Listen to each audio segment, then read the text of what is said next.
So today I want to talk about the 5 tools that you have when you're working on your painting and show you how to use those 5 tools.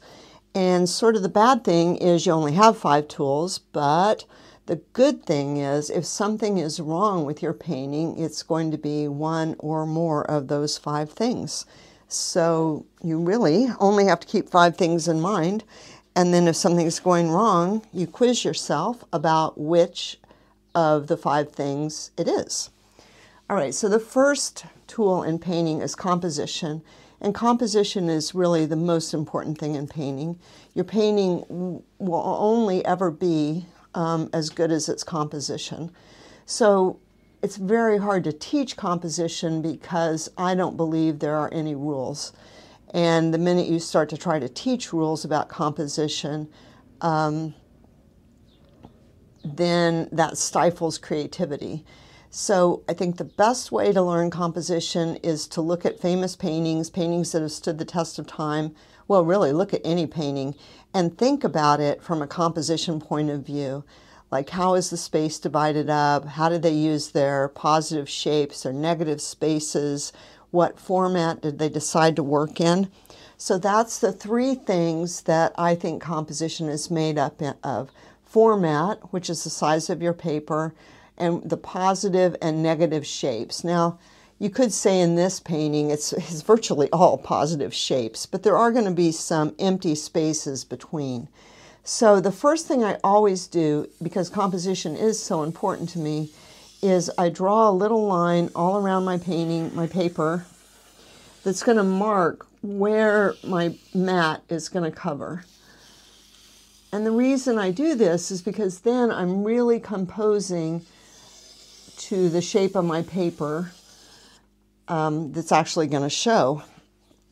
And I've found that I often get things too close to the edge, and I can actually see in the way I crop this photograph that this barn is just right on the edge of the paper. So one thing I'm going to change right away when I put in the barn is I'm just going to let it run off the side there. So I usually start with a shape I can really see. And this is a pretty easy shape for me to see, is the shape of the land against the sky. So I'm just going to put that in first. And then this is the line where the barn and the houses and everything are going to go in. And then I'm going to leave out the greenhouse because I can. And the houses need, the last little barn is going to end right here. And I think I'm going to leave out that last little building over there too, because it's just so small it doesn't make any difference. Okay, and so then I've got like a row of yellows. Somewhere in here is going to be kind of a row of yellow flowers.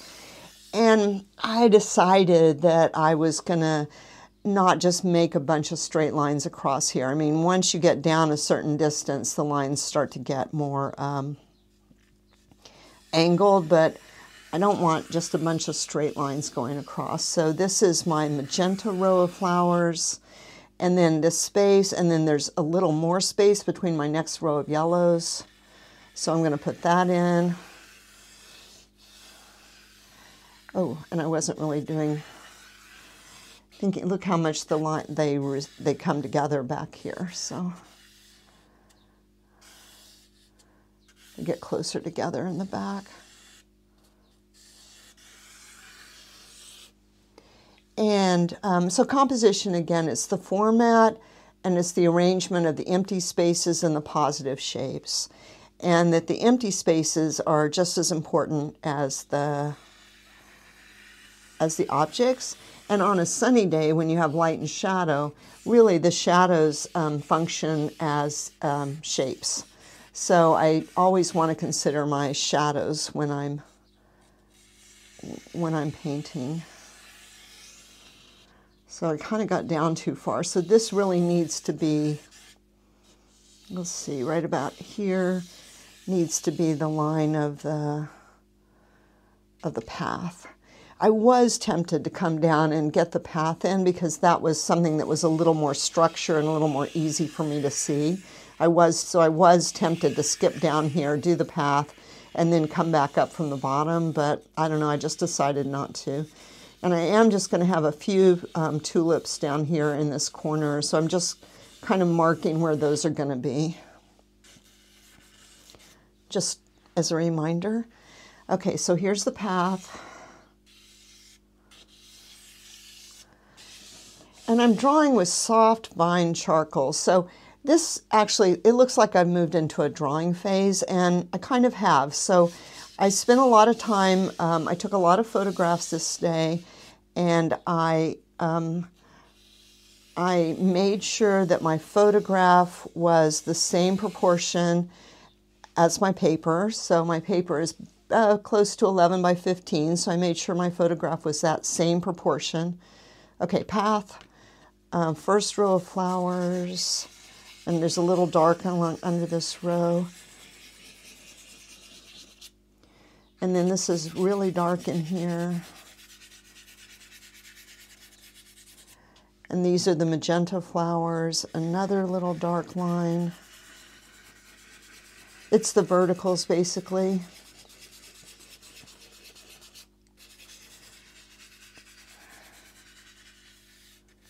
Are darker than the tops of the flowers. Here's the yellow flowers, and now I'm going to have some other stuff. I think there's a row of possibly yellow flowers in there. Okay, so I made sure my photograph was the same format as my paper. I cropped my photograph, I decided where I wanted things, and then I did the best job I could to figure out how it was going to look as a painting. And the next step was I started my drawing. But my first start of drawing my first, this is the magenta flowers right here. And then I think I maybe am up too high anyway, so this is good. I can come down a little bit with this row of yellowy things. Okay, so I figured out my composition, and now I started my drawing. And the start of my drawing is pretty much a composition phase. I'm trying to place everything, take charge, and figure out the entire surface of my painting. And then I need to come back and do more drawing, especially if it was a more complex composition, I would need to do more drawing. So now I'm kind of working on the drawing phase. So here's, whoop. So I may not have all this exactly right. This is all that other stuff. I need to bring my barn down a little bit, and if I have a little more sky, that's okay too. I have some wiggle room there. One thing that's nice about Canson paper is that it's very easy to wipe the charcoal off. It's harder to wipe the charcoal off on this this Pastel Premier paper. So, you know, it might be a good plan in the beginning to, like, I drew for years I painted for years on Canson My Tent paper. So it might really be a good idea in the beginning when you need to change your drawing, or you might want your whole composition to change. Like this, it's, you know, things have to be pretty bad before I'm willing to wipe out this whole composition. And lately, I've actually started doing this thing where I'm drawing on just drawing a sketch, a separate sketch of especially buildings. Okay, so the barn is taller before I actually try drawing them on this paper. And that has helped me made it much easier for me to do an accurate drawing on my final painting after having drawn it on a separate sheet of paper. Okay, so the house is lower than the barn, and I'm finding that out by holding my charcoal parallel to my eyes and just making an imaginary line that goes across from the top of the roof of the house to the barn. And it comes in at about right there. So the house is going to be about that tall.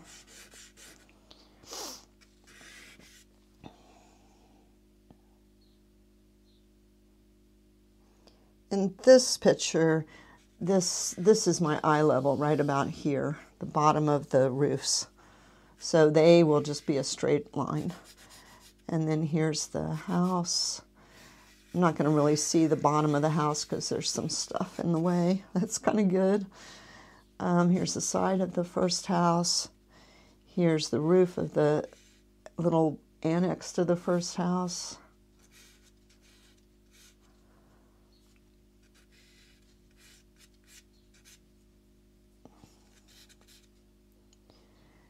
And then, yeah, I think I'm gonna, maybe, well, okay. And then there's the little,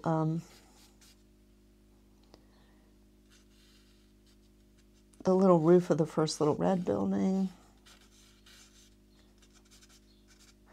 I'm kind of resting my hand on the board because that helps me to draw a little bit of a steadier line.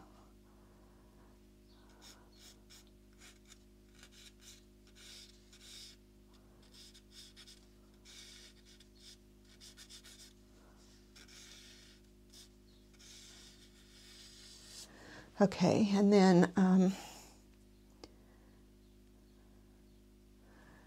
this tree is quite a bit taller than, I guess I have that. And then these guys are going to come up just a little more. I'm using soft charcoal because I don't have to use an eraser to get rid of it. On Canson paper, you can use a chamois. On this paper, it kind of tears up the chamois, so I just use my finger. And I guess I'm trying not to make mistakes.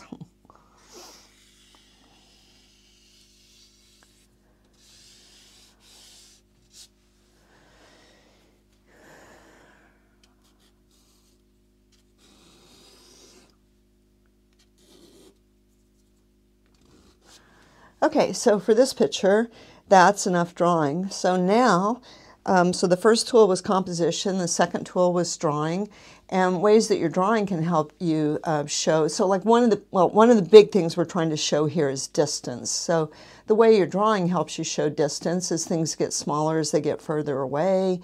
Things overlap other things, so like making this tree overlap that house a little bit, making sure these trees look like they're behind that tree and the barn. Those are things that help you create distance.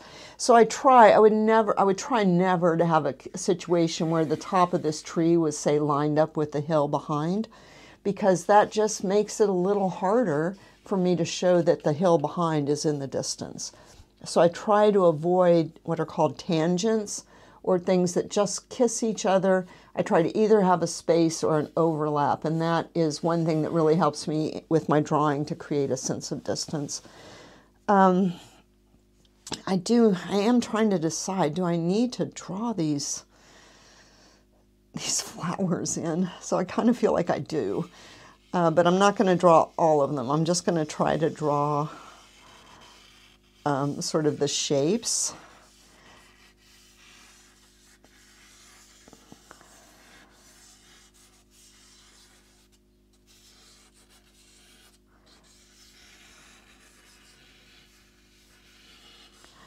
And honestly, I'm not going to worry too much if I don't have it perfect, but I am looking at individual tulips as I draw them.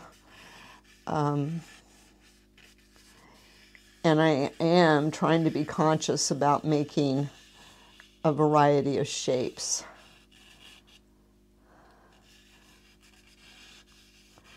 And spaces between the tulips and stuff.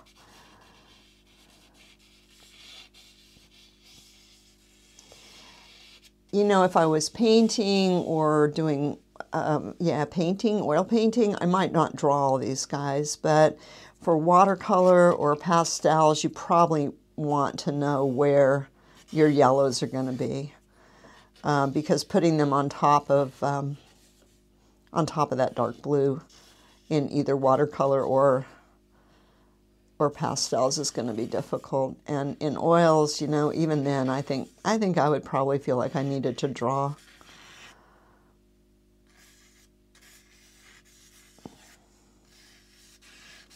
And now what I'm doing is kind of looking around and just seeing where I should put another tulip. And this is where it's really helpful to me to know that my painting is going to actually start at this line, not clear at the edge of the paper. Okay, so I don't always do things the same way.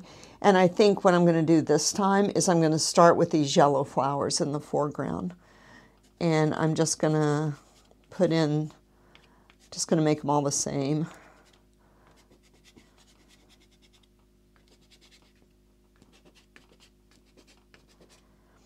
And the reason I'm starting with this is because I want to make sure that I can make these come forward. I want to be sure that I've reserved my brightest yellow for what's up close. And really it's the brightest thing in my painting, so I want to make sure I don't get the sky so bright. So color and value is really a matter of comparison, and just checking to see which is more yellow, what is the bluer color, what is the darkest color. Yeah, so, and I exaggerate the color, and I probably also exaggerate the value. So I like contrast. So I am just going to use, this is my very darkest color I'm going to use in here. This is that Rembrandt Prussian Blue 508.3. This is the one color I can't be without. I don't use black, or I should say I very rarely use black. So this is the color that, because I'm going to spray it, it gets pretty black. And I'm not going to do these, the dark stems yet, because I don't want to have to work around all that stuff. And I think if I need to, I can even put more yellow flowers up onto the path. I just don't think I could put them on top of the dark blue. And then my next row of flowers has a row of really dark blue right in here. This little vertical facing edge to me is quite dark. And let's see. Okay, this is the tops of those. And this is too.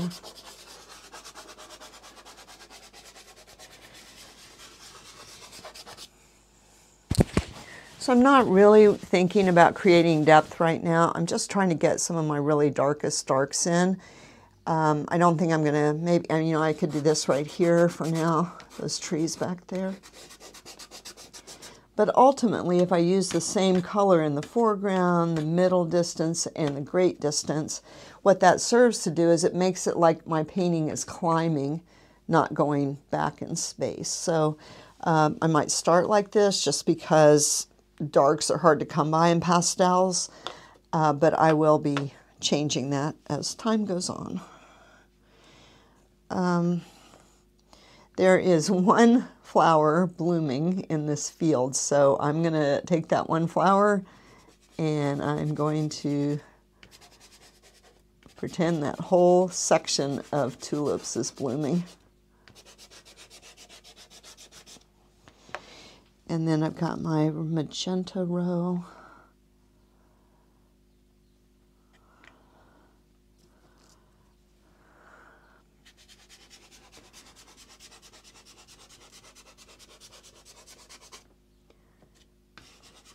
I try not to make any rules or to think about rules when I'm painting. I sometimes use the rules more suggestions, and I might use them when I'm messed up. So I might say, how come I can't make that? How come that yellow is not going back? Well, is it because it's too bright a color? How come this is popping forward? Is it because it's too dark a color? Those kind of things are where I start to think about it, but I don't sit here and think, ooh, now I need to use a lighter green back here because it's further away. I just look and I observe and I just try to do what I see. And you know, we don't always actually see things the way they are. A lot of times, it seems to me, I actually see things about absolutely backwards to how they are. Okay, oh, that's the really dark purple row. And I can't really relate my colors very well right now because I don't have the whole paper filled in. And I'm using this red paper, which I really love for landscape. So I need to get everything covered before I can really do a very good job relating stuff. So I'm just guessing. And because I have this red paper, I don't feel like I have to start all my greens with unusual colors. I already have red under all my greens. And I want to be a little careful with my greens anyway because of the relationship of the other colors to each other. So if I start my greens all orange and purple and pink and stuff, I might feel like I didn't really have what I needed to do my flowers. So it all varies and it all depends. And this video might make it sound like you need to know something, but I promise you don't need to know anything. You just need to go out, trust your eye, and then take another look, and then correct, and trust yourself. Just try stuff. You know, it's not like, I mean, what's the worst that can happen? It's not like anybody's going to get hurt if you pick the wrong color. So don't worry. This is a low stakes activity.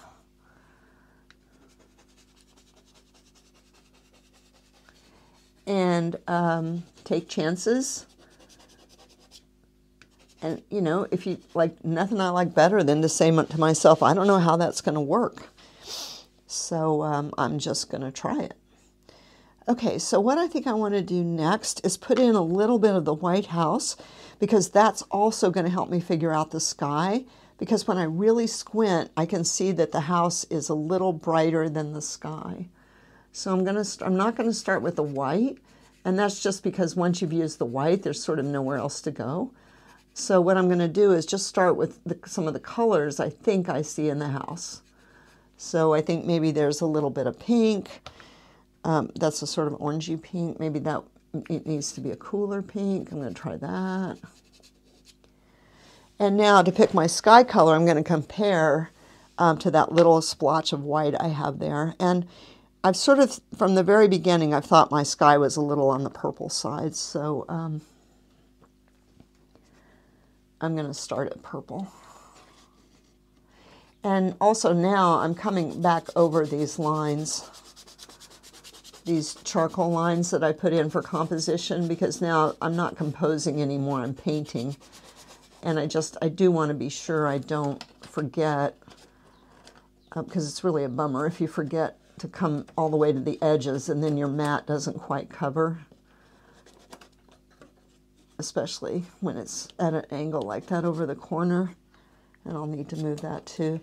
If you are going to use fixative when you spray, when you spray, the fixative changes the color so much that if you don't get out there and get something everywhere on your paper, it can be a little hard to match, and that doesn't matter very much up in the corners, but if I can, I try to remember to go clear to the edges. Okay, so that is too dark and too purple. So then I just ask myself, well, what else does it need? And I think I'm just going to try some blue.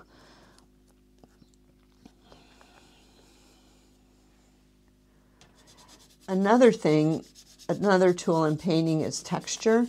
But like right now, it's hard to think about everything at once. So I'm not really thinking about my strokes now.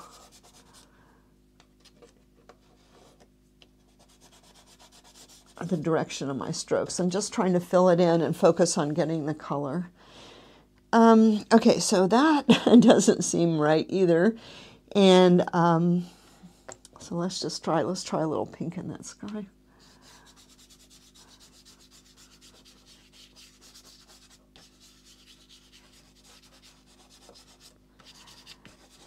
Okay, so I feel like, okay, I tried 3 colors. I don't think I have it right yet, but I want I want to get this covered because it's very hard to figure this out without this color. The red paper, much as I love it, it's such a strong influence on the colors that I definitely want to get it all covered up so I can really see what I'm doing. The only thing you need to remember in pastels technically is that it's easier to get light over dark. And that's because the dark pastels are physically harder than the lighter colors. So it can be very confusing for watercolor painters. So when you're thinking about the sky or something, you want to build in all the colors you're planning on having, or whatever you think you see.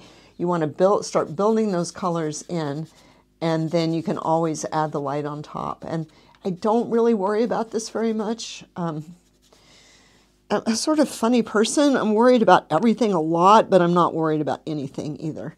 So it sounds like I'm thinking when I'm painting because you're listening to me, but I'm not really thinking.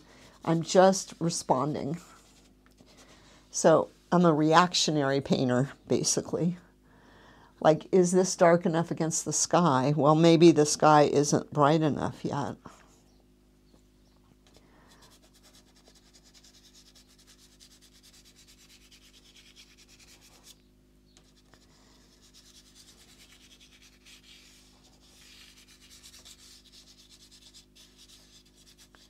So now that looks dark enough against the sky, the line of the trees. Wow. This tree is really a strong green. So it's a pretty bright, overcast day that I took these pictures. And there is some sense of light and shadow. Most of the shadows are underneath things. So like the tree,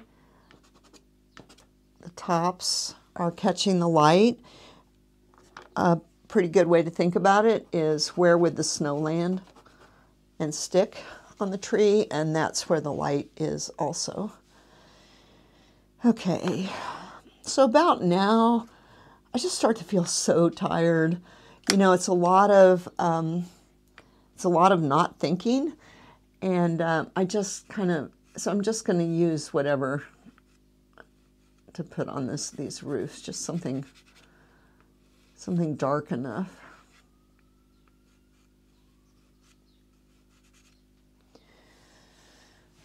And then my barn roof seems like it's a little lighter.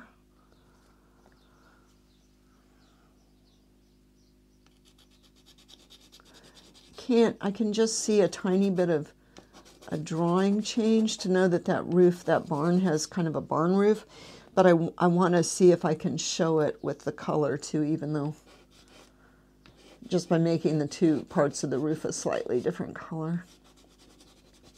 And remember, I ran it right off the edge, and I'm also not putting in the greenhouse.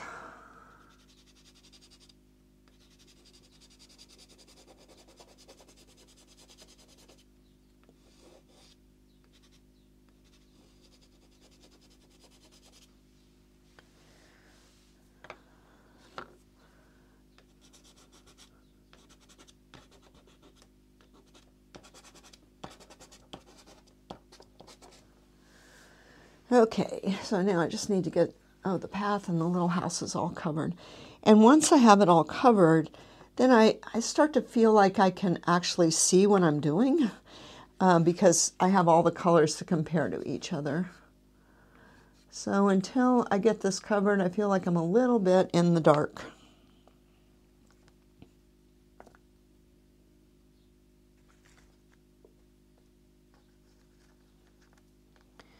You know, and if I didn't have all these flowers, I mean, I'm just going to do it anyway, but if I didn't have all these flowers, I might make the barn really red. But I'm just going to do it anyway, just so I can even see the thing.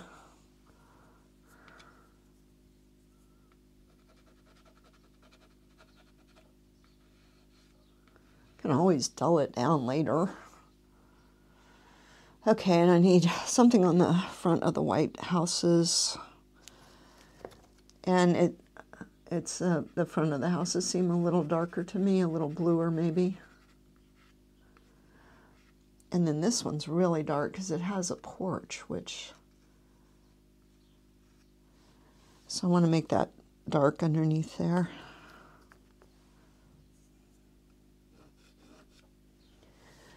Okay, so now I've got everything, something everywhere. Oh, except the path. And I don't want to think about what the path is very much. I really hate painting dirt. I think dirt is hard.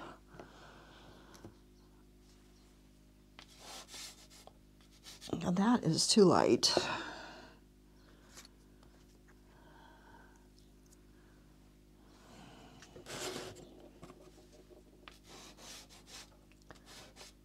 It's only a tiny bit darker.